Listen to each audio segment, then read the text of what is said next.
Box to Box NBA Preview, hosted by Ndegz.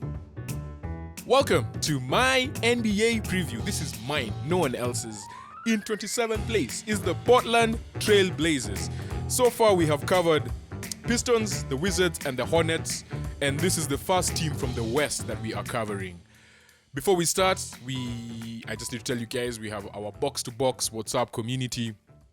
Every sport, but more particularly basketball. NBA, I'll put the link in the description. Also, like, share, subscribe.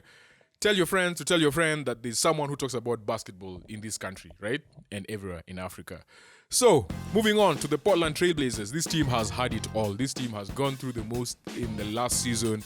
This team finished with a 33-48 record, the fifth worst overall record in the NBA. They've been dealing with lots of injuries.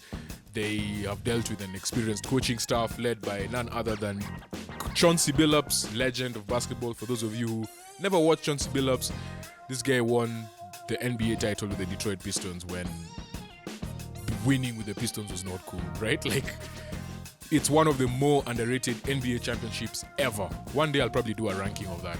But yeah. So yeah, that's Chauncey Billups. Chauncey!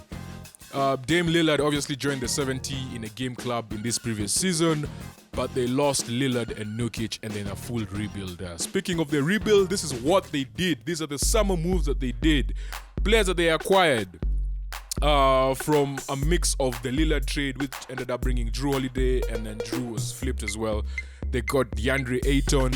They got picks for days. They got mad picks. From the Celtics, they got Malcolm Brogdon and my boy Time Lord. I'm really missing Time Lord, man. Like, yeah, but it had to happen. Then Shadon Sharp was extended. Ish Wainwright was brought onto the books as well.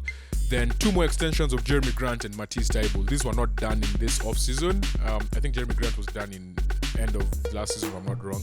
But yeah, it's more or less around the same time, right? Then the players they lost, the two big ones obviously being Dame Dollar and Yusuf Nurkic. Then Justice Winslow and Kevin Knox, who was drafted by the Knicks. I think that was Phil Jackson's pick. That guy really screwed up that franchise. Anyway, going to draft picks. Scoot Henderson fell on their lap. Literally, the Hornets decided to go with Brandon Miller in second place, like the second draft pick. And the Blazers were like, wow, the second best player in the draft is being picked third. Just fell onto their laps. Obviously, this is someone who, after they've traded Lillard, now like it's a clear path. Like, this is going to be his team. You have to build around him. Has an athletic build, played in the G League, like someone who just knows and has been around that system. So obviously brings way more experience. It kind of reminds me of when Luka came to the NBA. I'm not saying he's Luka, but Luka had already been playing with professionals since he was 16, right? He was not playing from college. And that's the advantage of playing in the G League, is that you're playing with players who are in the NBA on two-way contracts, could have been in the NBA and not making it, and you're playing with them, right? You're also being coached by NBA level assistant coaches and stuff like that, because there's a lot of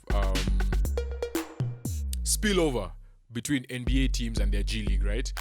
The G League is more or less their developmental team. So yeah, massive advantage to him. Definitely someone who's going to be a future All-Star in this league. Then after Scoot Henderson, they had two more picks, the 23rd pick and the 43rd pick. Chris Murray at 3-and-D forward and Ryan Rupert in 43rd place, more or less a long-term development project, someone you're not going to see much of this season.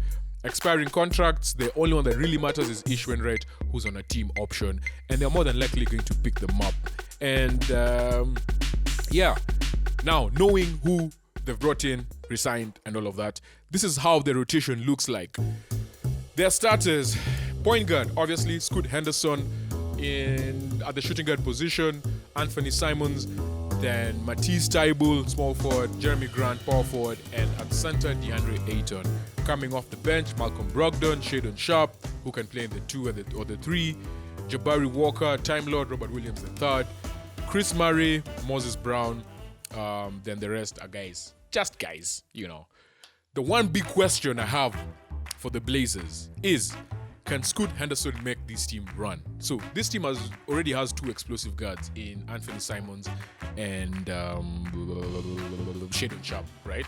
So they already have two explosive guards, but the one thing they never did is they never ran. They were always trying to play in the half court, and that was just not working out for them. This team is not a great half court offense team. So running is one way you just eliminate putting yourself in a situation where you have to create offense on the half court, right? Getting a lot of easy baskets in the transition is something that the combination of the three of them, Shadon Sharp, Scoot Henderson, and Anthony Simons can do. And also the advantage that this brings is that now Scoot Henderson can move to the point guard, and then Anthony Simons actually moves to his more natural position, which is the shooting guard, right? So they have to run more. If you guys have not seen Scoot Henderson play, he kind of reminds me of Russell Westbrook, like just ferocious and someone who's just amazing in the transition. Yeah, so you have to play to that skill set. This also allows the team to really see what Scoot Henderson can bring. Also gives time to Chauncey Billups, like he's now not coaching under immense pressure of having to get to the playoffs or get far in the playoffs, you know. Lillard is now gone as well. They have to run with more frequency. Simons is a career 38.7 shooter from three, but this last season he hit 39.2, so there's a clear improvement there. Jeremy Grant hit 40.1% of his three-point field goals, but once those two go to the bench, there is no shooting coming off the bench, and that's another big issue that I'm seeing in the Portland Trailblazers. That is why you do not put the team in a lot of half-court offense, right? Transition is the key. Shadon Sharp obviously shot 36.0% from three as well on 3.5 attempts. So that's a number that might actually go up now that you're seeing someone like Scoot Henderson come on board. And yeah, the other thing that I'm seeing from this team is their defense just has to improve, right? Because they've brought in Time Lord and DeAndre Ayton. Like their interior defense, their shot blocking has to improve. Ayton had a bit of an off year last year playing for the Suns, but one thing that has never dropped is his rim protection ability. So we expect their defense to look much better, but I still don't see them having a good enough offense to be anything other than the last team in the West. And that is segue to predictions. I don't see this team being anything above 15th in the West. My projection is between 23 and 28 wins.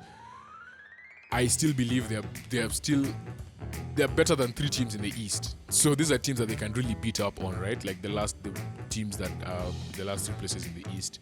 They could still ship out the likes of Brogdon, Time Lord, or Ayton, but I still feel like they need that veteran experience, and Brogdon is the only one actually who's above 30. Is it 30? Yeah, above 30 who's in this team. So yeah, they might not trade him. They could trade him like either way.